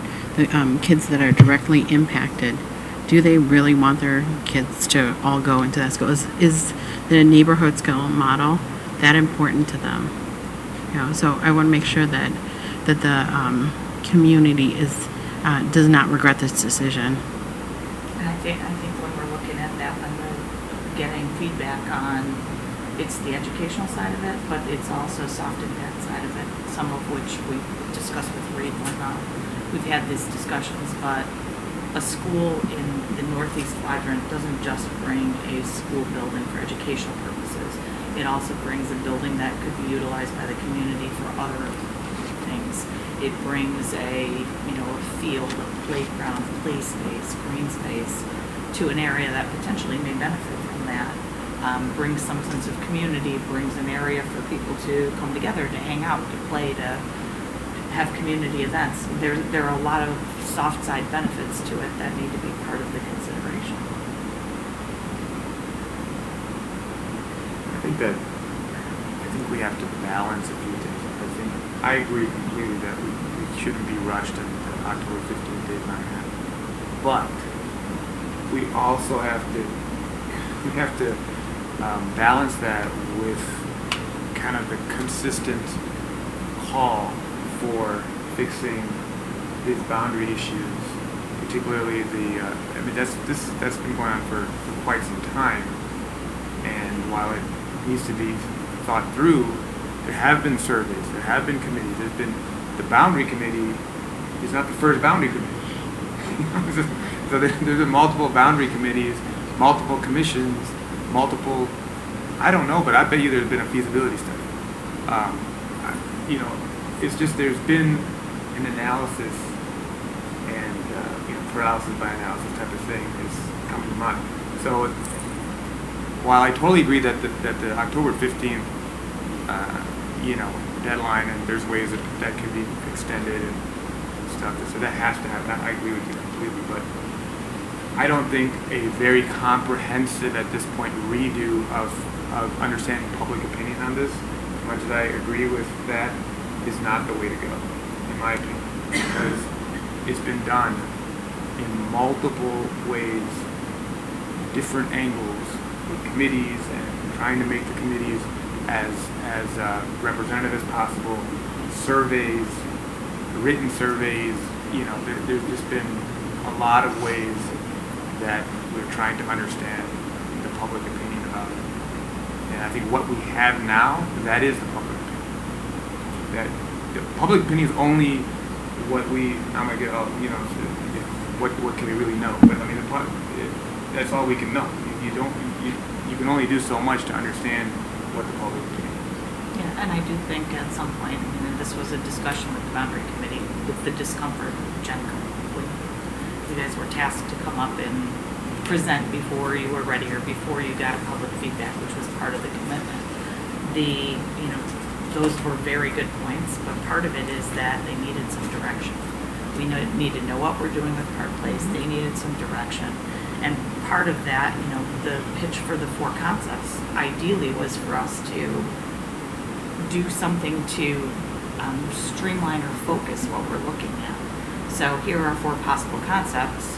What should we move forward looking into further? What do we look at as far as feasibility study goes, as far as everything else that might be attached to the process? Are there any things in those 4 concepts that are a total deal killer? And therefore those concepts shouldn't be on the table, or one of them shouldn't. And just because I'm out there with it right now, for me, I'm a no to number 4. Absolutely not. It says it gets us full day kindergarten, but it gets us nothing else. That's not what I'm about. So, if I had to eliminate one of those 4 concepts and not move forward with it, that would be the concept that I would eliminate. Yeah, I mean, I think this work, this work product that came out of this is extremely helpful. I'm not just saying that just because it's a public thing. I think it's extremely. These are the lenses in which you're saying that it's already written here about what things can be part of the feasibility study. So that's a big deal. I think we should build off of that as opposed to taking steps back. Right.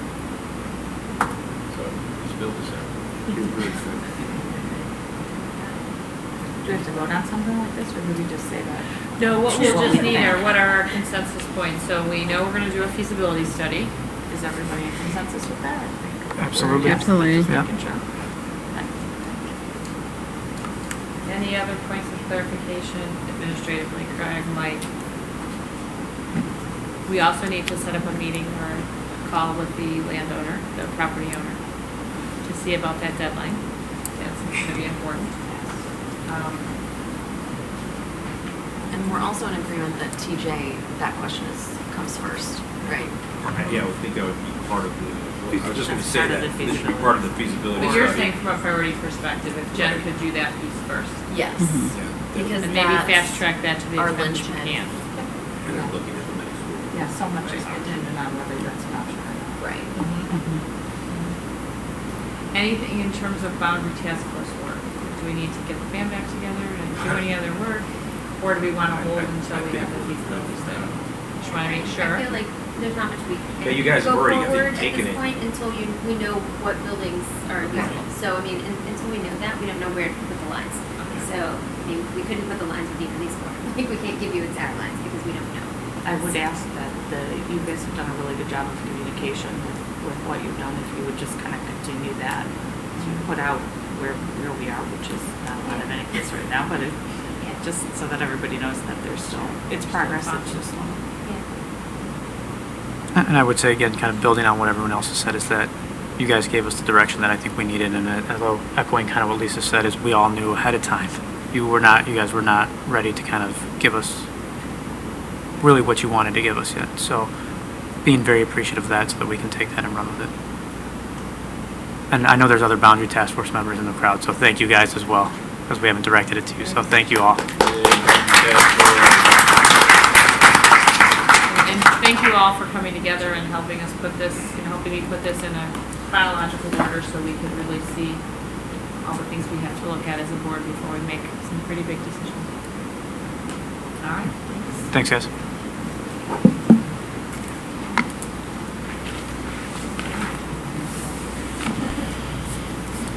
All right. May I have a motion for the reading and acceptance of minutes, please? Make a motion to approve the minutes from the following meetings of the Board of Education: June 12th, 2019 regular Board of Education meeting, and the July 29th, 2019 special Board of Education meeting and executive session. Second? Second. Discussion? Roll call? Smoka? Aye. Chupai? Aye. Wong? Aye. Peter? Aye. Marino? All right. Ron? Aye. Aye. Minutes stand approved. Board discussion and reports. Ed Red, Frank? Let's see, the legislature has been out for summer break there, and not a lot has happened, but a couple things of note would be that they did have an increase of $375 million for this evidence-based funding model. So it'll be interesting to see how that gets distributed and how that affects us. There are also a bunch of bills that were passed that are new mandates, but we'll see how that all flushes out. And as far as, I guess one of the things of significance was that the legislature did try to address the teacher shortage by approving a bill that ends the test of basic skills as a prerequisite for receiving a teaching license. So that'll be extended for a little longer, so we'll try to get more teachers in the area.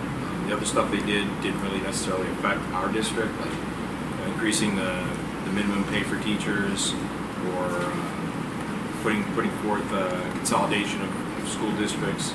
So it didn't really affect us, but we'll see what's in store for next year. Thank you very much. 1-5 Foundation, Mike? Nothing to report at this time. Finance Committee, Anthony, Wenda?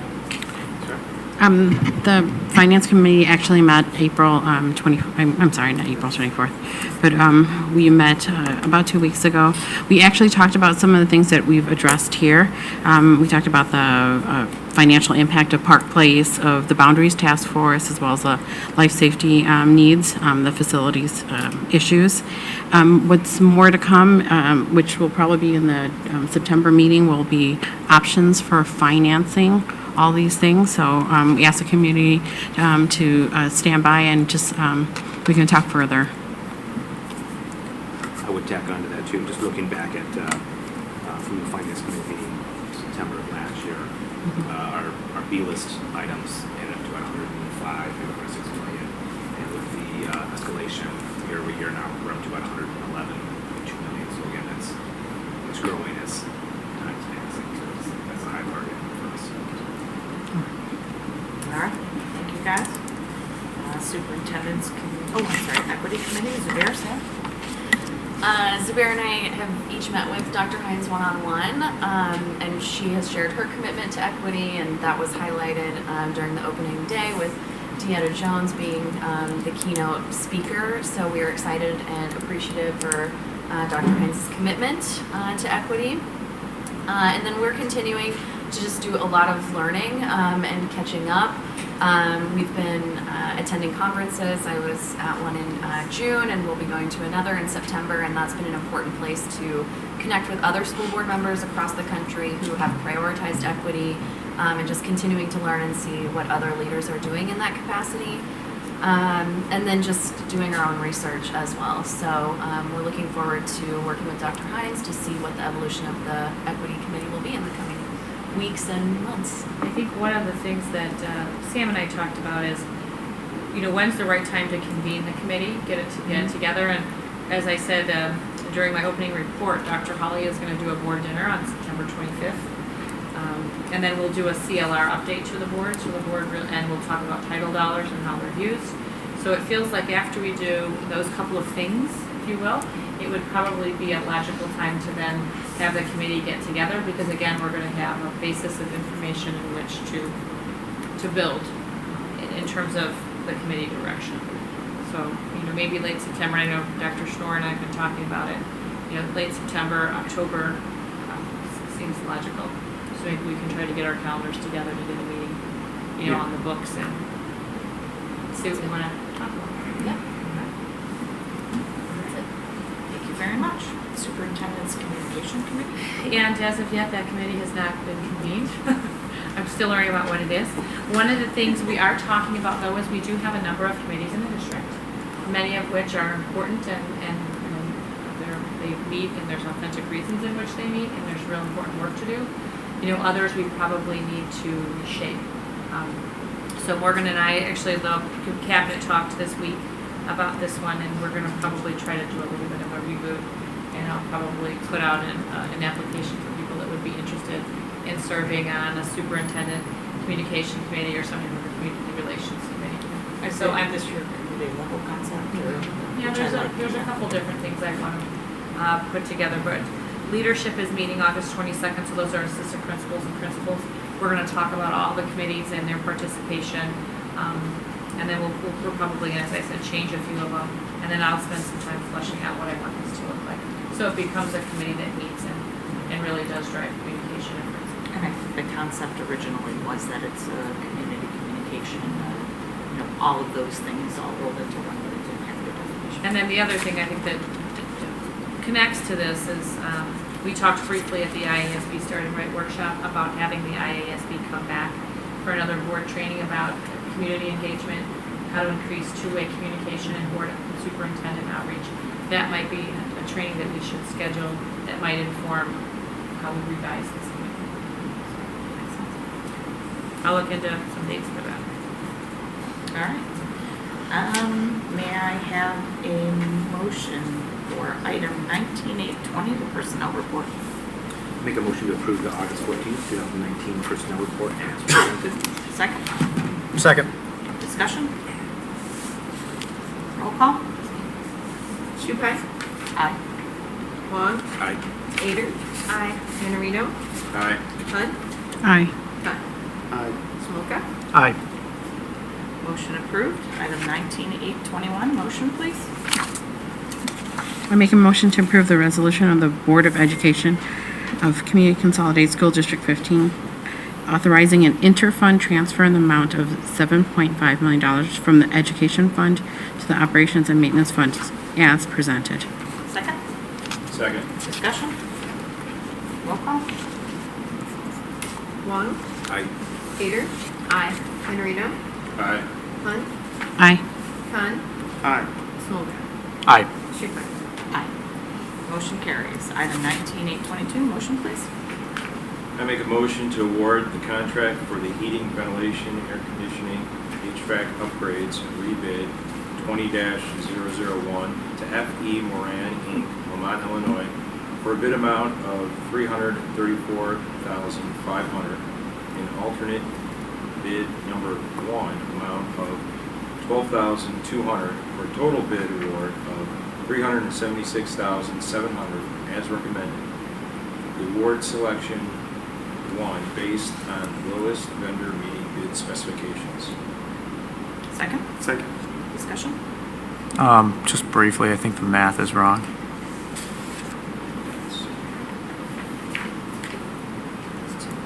Should be 346.7 for his total bid. Yeah, 346.7. That's a typo. Yeah, Okay. It It shows says us 376. 376. It should be 346.7. Catch there. Look at that. We That's what I do. We just found $30,000. That was easy. There you go. Any further discussion? Roll call? Ader? Aye. Panarino? Aye. Hunt? Aye. Khan? Aye. Smolka? Aye. Shupai? Aye. Wong? Aye. Motion carries. Item 19.823, motion please. I I make a motion to award the contract for the laser bond paper bid 20-002 to Veritiv Operating Company, Addison, Illinois, for an amount of $196,850.45 as recommended. Second. Second. Discussion? Roll call. Iannarino, Aye. Hunt, Aye. Con, Aye. Smolka, Aye. Shukai, Aye. Wong, Aye. Hader. Aye. Motion carries. Motion for item 19824, please. I make a motion to award the contract of fire alarm testing and inspection rebid 20-003 to ESPO, Lake Zurich, Illinois, for a total bid award of $32,792 as recommended. The award selection is based on lowest vendor meeting bid specifications. Second. Second. Discussion? Roll call. Hunt, Aye. Con, Aye. Smolka, Aye. Shukai, Aye. Wong, Aye. Hader, Aye. Iannarino. Aye. Motion carries. Item 19825, motion please. I make a motion to approve the request for a 4-day School Leaders Institute to be presented by Irene Fountas and Cindy Downand. Leslie University Literacy Collaborative, scheduled for June 8th to 11th, 2020. Attendance of approximately 70 people is anticipated at a cost of about $157,500 as recommended. Second. Second. Discussion? It's all covered by the title dollars, right, Meg? I was gonna say this is.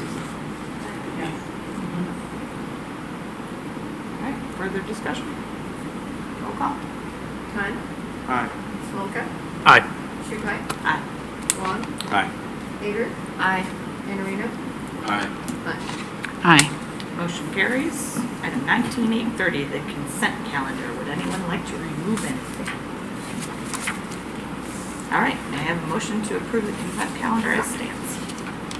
I make a motion to approve the consent calendar as presented. Second. Second. Roll call. Con, Aye. Smolka, Aye. Shukai, Aye. Wong, Aye. Hader, Aye. Iannarino, Aye. Hunt. Aye. Motion carries. Correspondence, Dr. Hines? In your packet, you'll see FOIAs that we've received, the amount of staff time that was logged in completing the FOIAs, and copies of the FOIAs. Does anyone have any questions? All right, that's it. May I have a motion for executive session, please? I make a motion to go into executive session to discuss the appointment, employment, compensation, discipline, or dismissal of specific employees of the public body or legal counsel for the public body, including hearing testimony on a complaint alleged against an employee of the public body or against legal counsel for the public body to determine its validity. 5 ILCS 120/2 C16. Second. Second. Discussion? Roll call? Smolka, Aye. Shukai, Aye. Wong, Aye. Hader, Aye. Iannarino, Aye. Hunt, Aye. Con. Aye. Motion carries. Anybody? Adjourned to Where we're going? We stay here, and we go back upstairs. Those are our, It's and a we're gonna conference go in room. the past. We have gone to that conference Right by room the- over there? Conference room? Yeah. Yeah.